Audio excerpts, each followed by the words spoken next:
01:14 a.m., August 12, 1944.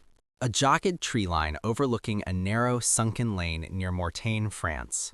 Oberleutnant Hans Vogel of the 2nd SS Panzer Division leaned out of the turret of his Panzer IV, the Tiger's younger brother. He felt the cool night air and the absolute certainty of his own superiority. He was a professional, a graduate of the finest academies in Berlin, commanding a column of 12 steel beasts. To him, the Americans were amateurs, boys from farms and factories who relied on numbers rather than skill. Vogel lit a cigarette, the ember glowing in the dark. He felt safe. He felt untouchable. In the next 90 seconds, Vogel and 48 of his men would be screaming inside a furnace. Crouching in a shallow, oil-slicked irrigation ditch less than 30 yards from the lead tank was Corporal Silas Thorn. He was covered in a mixture of soot, axle grease, and the stagnant water of the French countryside. He wasn't holding a bazooka or a satchel charge. He was holding a rusted length of wire and a modified fuel pump. This was the birth of the blacksmith's forge, a terrifying, improvised trap that flipped armor doctrine on its head. It was a maneuver that was explicitly forbidden by Allied High Command, a suicide mission that the West Point strategists claimed was mathematically impossible. Before the draft board called his name, Silas Thorn didn't know a thing about infantry tactics or the anatomy of a Tiger tank. He was a third-generation master smith from the coal-dusted valleys of Scranton, Pennsylvania. He spent his youth in the sweltering heat of the forge, learning the language of fire. He understood how heat moved through a confined space. He knew that if you constricted air, you created a vacuum. If you fed that vacuum fuel, you created an inferno that could melt solid pig iron. He didn't think in terms of suppressive fire or flanking maneuvers. He thought in terms of heat flow, metal fatigue, and the ignition point of various oils. When he enlisted,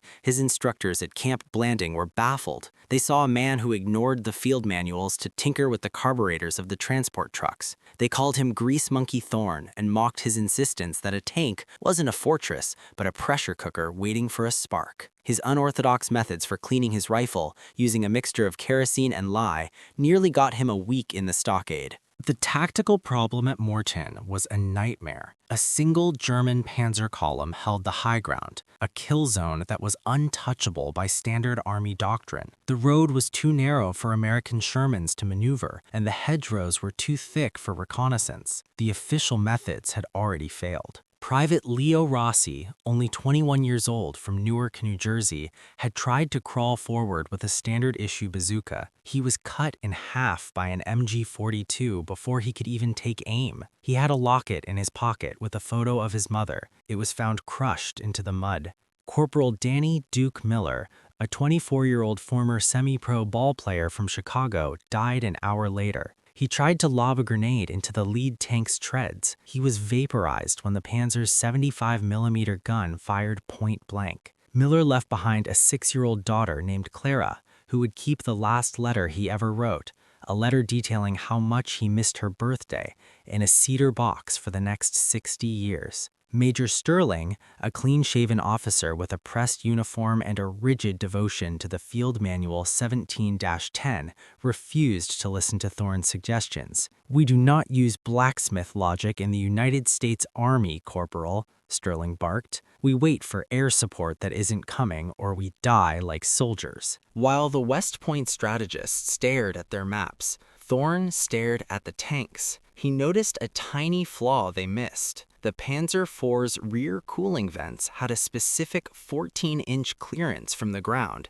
and when idling in the summer heat, the engines created a natural updraft. Thorn presented his plan, a blacksmith's forge. He wanted to use a series of improvised fuel lines buried in the mud to spray a high-pressure mix of gasoline and phosphorus directly into those vents. Major Sterling's response was immediate. "You'll be court-martialed for unauthorized field modifications and wasting fuel. Stay in your hole, Thorn." But Thorn knew the anatomy of the machine better than the man who built it. That night, he went rogue. He stole 3 drums of aviation fuel, a length of copper piping from a destroyed farmhouse, and a handful of white phosphorus grenades. He worked in total silence, alone, digging into the mud of the lane while the German sentries smoked overhead.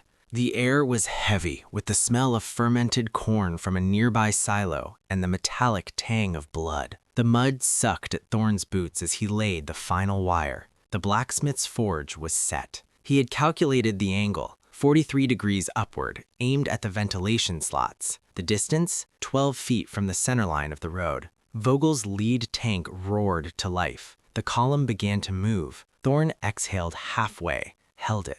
The vibration of the 25-ton machine rattled his teeth. The lead tank's exhaust was inches from his face. He squeezed. The fuel pump hissed. A jet of pressurized gasoline misted into the air, instantly caught by the Panzer's cooling intake. Thorne dropped the phosphorus grenade into the line. The lane turned white. The fire didn't just burn, it breathed. It was sucked into the engine compartments of the first 3 tanks. The oxygen was ripped from the air. Inside the lead tank, Hans Vogel didn't have time to reach for the hatch. The blacksmith's forge turned his cockpit into a blast furnace. The ammunition racks cooked off. Boom!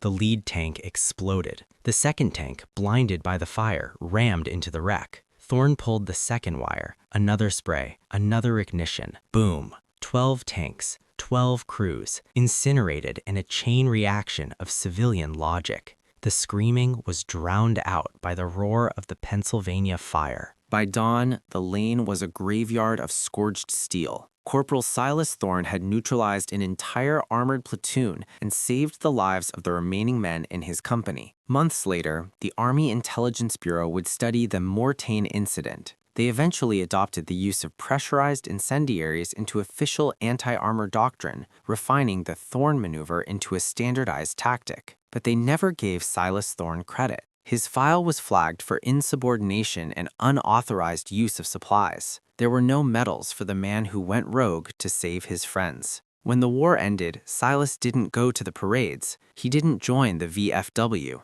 He went back to the coal mines and the soot of Scranton. He never spoke about the night he burned the 2nd SS Panzer Division.